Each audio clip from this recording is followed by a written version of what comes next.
جڑا ہوا ہو. یعنی جتنے وفا کرنے والے آئے اور آتے رہیں گے، وفا کی خیرات ہمیشہ آپ ہی کے در سے لیتے رہیں گے. ذرا آپ آغاز کیجئے کہ شہنشاہ وفا حضرت غازی عباس علمدار علیہ السلام کا شخصی تعارف ہم تو کیا کرائیں گے، پوری کائنات ان کا تعارف کرا رہی ہے، اور خاندانی عظمت و رفت. بسم اللہ الرحمن الرحیم. بہت ہی خوبصورت اور بہت ہی آج کی ہماری برکت والی حاضری ہے کہ ہمیں اتنی عظیم بارگاہ میں جو باب الحوائج ہیں ہمیں حاضری کا شرف مل رہا ہے، اور آپ کا خوبصورت انٹرو اس بالکل دلوں کو چھو لینے والا منفرد طرز کلام جو ہے اس نے بالکل ایک مہمیز کا کام کیا ہے ہماری گفتگو کے لیے. حضرت عباس علمدار کی عظمت اور شان کے کئی ایک حوالے اور آپ کی خاندانی عظمت و وقار کے تو ان گنت حوالے جو ہیں وہ موجود ہیں، جن میں سے وقت کے مطابق ہم کچھ سمجھنے کے لیے، اپنے سمجھنے کے لیے، اپنے ناظرین و سامعین کے سمجھنے کے لیے میں عرض کرتا ہوں کہ حضرت عباس علمدار اپنے دودیال اور ننیال دونوں طرف سے بہت زیادہ عظمت کے حامل ہیں. بے شک. یعنی دودیال میں ذرا دیکھیں تو جناب حضرت ابو طالب سردار بطھا وہ عظیم شخصیت ہیں جنہوں نے تنہا تمام مشرکین مکہ کی دام تزویر کا مقابلہ اپنی فراست سے کیا، اور جنہوں نے اپنی عظمت، اپنی شان سے اور اپنی قوت سے پورے حضور رسالت مآب صلی اللہ علیہ وآلہ وسلم کی اور اسلام کی حفاظت فرمائی. آپ کی ذات مبارک حصار کی طرح حضور علیہ السلام کی ذات کا جو ہے وہ دفاع فرماتی ہے. حضرت دادی جان حضرت فاطمہ بنت اسد وہ عظیم ہستی ہیں کہ جن کی آغوش کو اللہ بیک وقت نبوت و امامت کی پرورش کے لیے پسند فرماتا ہے، اور حضرت رسول خدا صلی اللہ علیہ وآلہ وسلم جنہیں اپنی والدہ اور اپنی ماں کہہ کر مخاطب کریں، اور حضور علیہ السلام جن کے لیے وہ اکرام مقرر فرمائیں جو انہی کے لیے خاص ہے. یہ حضرت فاطمہ بنت اسد دادی جان ہیں. حضرت مولا علی مرتضیٰ والد گرامی ہیں جن کی عظمت کے ان گنت حوالے جو ہیں وہ موجود ہیں. اللہ رب العزت نے آپ کو اس عظیم باپ کی اولاد ہونے کا شرف حاصل کیا جن کو اقبال یوں خراج عقیدت پیش کرتے ہیں: مسلم اول شہ مرداں علی، عشق را سرمایہ ایماں علی. جن کی شان یہ ہے کہ حضرت مولا علی مرتضیٰ کی عظمت، شان اور شجاعت کے حوالے جو ہیں وہ تمام کے تمام حضرت مولا علی مرتضیٰ کے حضرت عباس میں منتقل ہوتے ہیں. میں جب کبھی اس زاویہ سے سمجھنے کی کوشش کرتا ہوں تو مجھے یوں لگتا ہے کہ جیسے حضور سید عالمین صلی اللہ علیہ وآلہ وسلم رحمت پروردگار کا اور جمال پروردگار کا پرتو تھے، اور حضرت مولا علی مرتضیٰ حضور کی حفاظت اور اسلام کی حفاظت و نصرت کے لیے جلال خدا کا مظہر تھے، اسی طرح حضرت امام حسین علیہ السلام بھی جمال مصطفیٰ کے مظہر ہیں، اور حضرت عباس علمدار جلال حیدری کے وارث ہیں. واہ واہ واہ واہ، کیا اچھی ترتیب ہے. سبحان اللہ سبحان اللہ. اسی طرح آپ اپنے ننیالی خاندان سے بھی یہ شرف رکھتے ہیں کہ آپ کی والدہ ماجدہ بھی بہت عظیم ہستی ہیں، بہت شان رکھتی ہیں. نانا جان صحابی رسول، نانی جان صحابیہ رضوان اللہ تعالیٰ، اور والدہ ماجدہ کے بارے میں بھی قول ملتے ہیں کہ جیسے اس وقت میں صحابہ کرام اپنے بچوں کو دیدار نبوی سے مشرف کروانے کے لیے حضور کی خدمت میں لاتے تھے، انہیں بھی بچپنے میں حضور کے دیدار فرحت آثار کا شرف حاصل ہے. اور پھر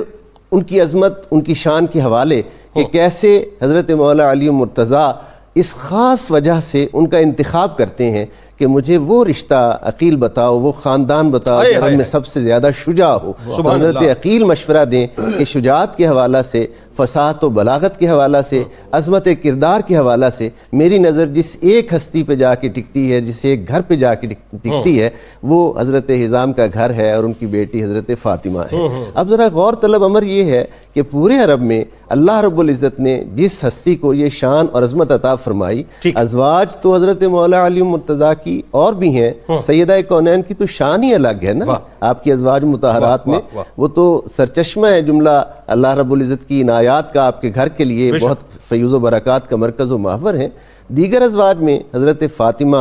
بنت حزام کا مقام جو ہے وہ سب سے بلند ہے، اور حضرت عباس علمدار کا پھر ان کی اولاد مبارک ہونے کے حوالے سے، اولین فرزند ہونے کے حوالے سے. اور یہ وہ ہستی ہے جن کو حضرت مولا علی مرتضیٰ ابو الفضل جن کا لقب، جن کی کنیت مقرر کریں، ابو الفضل جن کی کنیت مقرر کریں اور عباس نام تجویز کریں، وہ شجاعت کا مرکز و محور، شجاعت کا مظہر اتم اور مظہر کامل. اچھا، جب نام عباس علیہ السلام زبان پہ آتا ہے تو آپ دیکھیے کمزور سے کمزور ترین آدمی بھی اپنے آپ کو توانا اور طاقتور محسوس کرتا ہے. کیا اس نام کی برکت؟ یہ بہت انرجی عطا کرنے والا اس میں مبارک ہے جی، جو ایمان کو بھی انرجی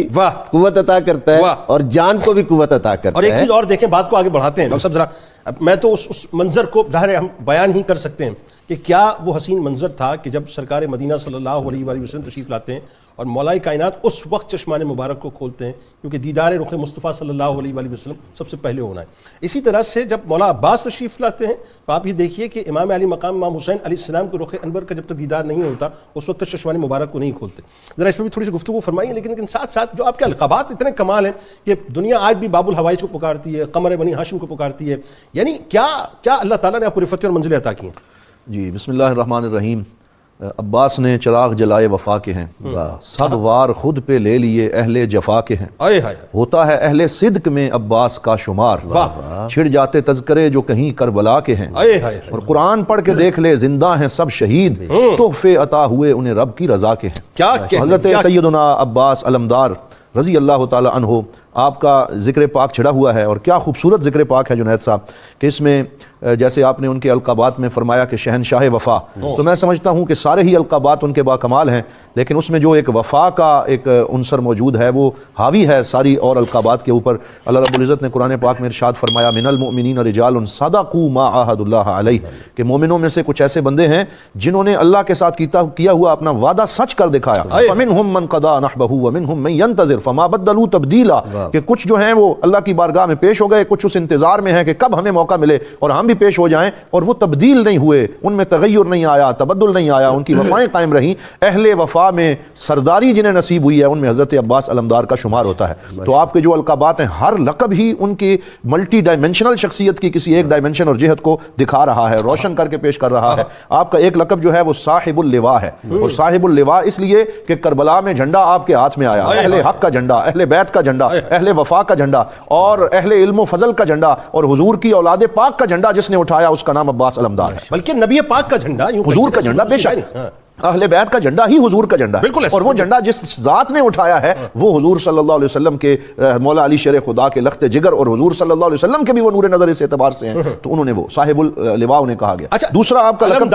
علمدار ایسے بنے کہ رہتی دنیا تک جو ہے یہ پرچم جو ہے آپ کو نام علمدار کے ساتھ جو منسوب کرتا ہوا نظر آ رہا ہے، اس میں کوئی شک نہیں۔ اور آگے اگر آپ دیکھیے تو پھر آپ کا لقب السقا بھی ہے عربی میں، اور اس کو اردو میں سقایا اہل بیت کہا جاتا ہے، کیونکہ آپ کا یہ وصف ہے کہ آپ نے اہل بیت اطہار کی جب وہ پیاس دیکھی، جب وہ تڑپ دیکھی، تو ان کو پانی پلانے کے لیے اپنی جان کی پرواہ نہیں کی، اور جس طریقے سے آپ آگے بڑھے ہیں اور آپ یزیدیوں کی صفوں کو چیرتے ہوئے دریا تک پہنچے ہیں اور وہاں سے آپ نے پانی لیا ہے، اور کیسے اپنا تن من دھن قربان کر دیا، اور پانی پلانے کے اندر آپ ایک ایسا آپ کی ذات جو ہے ایک علم بن گئی اور ایک استعارہ بن گئی کہ جب بھی وفا کے اندر پانی کا ذکر ہوگا ساتھ عباس کا ذکر بھی کیا جائے، بلکہ یوں کہیے وفا اور پانی کا جب بھی ذکر ہوگا تو ساتھ حضرت عباس کا۔ اور آگے بڑھیے تو جیسے آپ نے کہا قمر بنی ہاشم بھی آپ کا لقب ہے، حسن میں، جمال میں، چمکتا ہوا چہرہ، خوبصورت پیشانی، اس کے اوپر دستار سجی ہوئی ہے، سرکار دو عالم صلی اللہ علیہ وسلم کی سنت کے مطابق داڑھی مبارک ہے، وہ بنی ہاشم کا چمکتا ہوا چاند ہے جس کا نام عباس علمدار ہے۔ آگے اگر چلیں تو آپ کا نام باب الحوائج کیوں ہے؟ یہ آپ کا لقب ہے کیونکہ آپ کے مزار پر انوار پہ حاضر ہو کر آج بھی اللہ تعالیٰ لوگوں کی حاجتیں پوری فرماتا ہے، حاجت روائی فرماتا ہے، دکھ درد کے مارے حاضر ہوتے ہیں، ان کو وہاں سے ان کے دکھ اور درد کا مداوا ہوتا ہے۔ آپ کا لقب ایک الطیار بھی ہے، اور طیار اس لیے جیسے حضرت جعفر طیار آپ کے چچا جان جو ہیں ان کو اللہ رب العزت نے بازو کٹنے کی وجہ سے جنت کے پر عطا فرمائے، اسی طرح حضرت سیدنا علی زین العابدین فرمایا کرتے تھے آپ کو بھی جنت میں پر عطا ہوئے، آپ پرواز کرتے ہیں کہ آپ تیار بھی ہیں۔ اسی طرح آپ کا لقب الشہید بھی ہے کہ شہداء کے سردار ہیں، اسی طرح آپ کا لقب العبد الصالح بھی ہے، اور یہ لقب حضرت مولا حسین نے خود جب آپ کی شہادت ہوئی تو آپ کو العبد الصالح کے لقب سے یاد کیا، العابد کے لقب سے یاد کیا، کیونکہ جنید صاحب آپ صرف شہید ہی نہیں ہیں، آپ صرف اہل شجاعت کے سردار نہیں ہیں، بلکہ آپ فقیہ بھی تھے، عالم دین بھی تھے، اور باب مدینۃ العلم سے آپ کو علم کی خیرات نصیب ہوئی۔ آپ کا لقب شہنشاہ وفا بھی ہے، اور آپ کا لقب تمنائے علی بھی ہے، کیونکہ مولا علی شیر خدا نے آپ کو حضرت امام حسین کی مدد و نصرت کے لیے پہلے ہی تیار کر دیا تھا۔ اور میں نے کہیں پہ یہ بات پڑھی اور بڑا خوبصورت جملہ پڑھا کہ آپ کی والدہ نام بھی فاطمہ ہے، زوجہ علی بھی ہیں، لیکن فاطمہ ہو کے بھی غلام فاطمہ ہیں، اور آپ اخو الحسین ہو کے بھی غلام حسین۔ اللہ اکبر۔ بات کو آگے بڑھاتے ہیں پروفیسر صاحب، اب یہ وہ منزل ہے کہ جہاں پر چونکہ والدہ گرامی کا جو ہے وہ ذکر پاک آ گیا، اور کیسی عظیم خاتون حضرت ام البنین سلام اللہ علیہا، یہ واقعات میں بالکل جملہ ادا کرتے ہوئے روا روی میں ادا تو کر دیتے ہیں، لیکن اس جملے کو سمجھنے کی بہت ضرورت ہے۔ اور آپ ذرا ہمیں بتائیے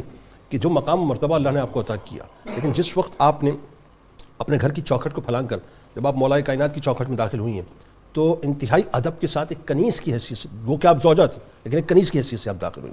دوسرا یہ کہ وہ جو آپ کی شخصیت کے اندر وہ جو انکسار تھا، وہ جو ایک خدمت گزاری کا اور غلامی کا تصور تھا، وہ آپ نے منتقل کیا حضرت عباس علمدار علیہ السلام میں اور تمام اولادوں میں. بتائیے ذرا. بسم اللہ الرحمن الرحیم والصلاة والسلام علی سید الانبیاء والمرسلین. جنید بھائی، حضرت عباس علمدار رضی اللہ تعالیٰ عنہ نے جس ماں کی آغوش میں آنکھ کھولی ہے،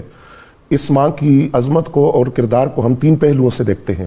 ایک پہلو تو یہ ہے کہ وہ کس خاندان سے تعلق رکھتی تھی. دوسرا پہلو یہ ہے کہ ان کا انتخاب علم الانساب کے ماہر حضرت عقیل نے حضرت علی المرتضیٰ کرم اللہ تعالیٰ وجہ الکریم کی زوجیت کے لیے کیا. اور تیسرا پہلو یہ ہے کہ حضرت عباس علمدار رضی اللہ تعالیٰ عنہ کی ذات کے صفات اور کمالات کے آئینے میں حضرت ام البنین کا کردار دیکھتے ہیں. آپ کی جب خاندانی اوصاف و کمالات کی بات ہوتی ہے تو جس طرح پیر صاحب نے فرمایا، میں تھوڑا سا اس بات کو آگے بڑھاتا ہوں. آپ کی والدہ عرب کے اندر جو فہم و دانش کے حوالے سے، بصیرت کے حوالے سے جو خواتین مشہور تھی، ان میں شمار تھا حضرت ام البنین کی والدہ کا.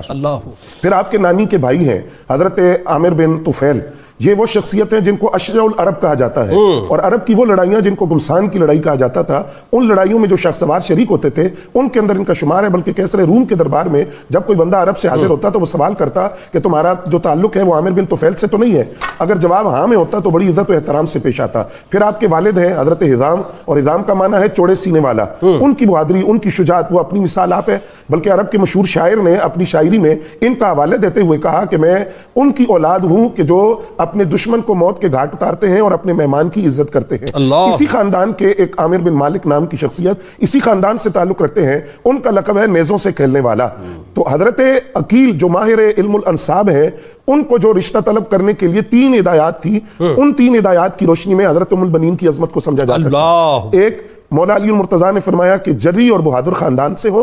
دوسرا، خود بھی جری اور بہادر ہو. تیسرا، جو ان سے نسل چلے وہ جری اور بہادر ہو. اور کیا نگاہ ہے، کیا نگاہ ہے صاحب. اس جملے سے بلا مبالغہ یہ بات کہی جا سکتی ہے کہ حضرت ام البنین کا مولا علی المرتضیٰ کی زوجیت میں آنا یہ اللہ کا انتخاب تھا. کیونکہ اس کے بعد جو 2 خوابوں کا ذکر ہے، ایک جو آپ کے والد نے دیکھا کہ ایک موتی جو پانی کا قطرہ گرا موتی کی صورت اختیار کر گیا، اور ایک شخص نے وہ طلب کیا تو آپ کو پھر اس نے کہا کہ آپ اس بندے کو ہدیہ کریں جس کے پاس درہم اور دینار سے بھی زیادہ برکات ہے، وہ مولا علی المرتضیٰ شیر خدا رضی اللہ تعالیٰ عنہ. پھر خود حضرت ام البنین کا خواب ہے کہ میری گود میں ایک چاند اور 3 ستارے اترے، اور جب میں یہ خواب اپنی والدہ کو سنا رہی تھی اسی وقت میرے والد وہ رشتے کا پیغام لے کر آئے. وہ ایک چاند جو وہ قمر بنی ہاشم، حضرت عباس اور باقی ان کے 3 بھائی ہیں. اب جہاں تک بات ہے آپ کی تعلیم و تربیت کی، تو خود حضرت ام البنین فرماتی ہیں کہ میں نے حضرت عباس کو علوم معارف اس طرح سکھائے ہیں جس طرح ایک کبوتری اپنی ماں سے غذا اور پانی لیتی ہے، اس طرح میں نے حضرت عباس کو علوم معارف سکھائے، تعلیم دی اور ان کو معارف کی تعلیم بھی دی ہے. پھر جب ہم تربیت کی بات کرتے ہیں تو حضرت عباس نے اپنی والدہ کو دیکھا کہ وہ خانوادہ اہل بیت کی کنیز کہلانا پسند کرتی ہیں. اس ماں کی تربیت کا نتیجہ تھا کہ وہ امام علی مقام کو بھائی نہیں کہتے، مولا اور آقا کہہ کر ہمیشہ آقا کہہ کے پکارتے. حضرت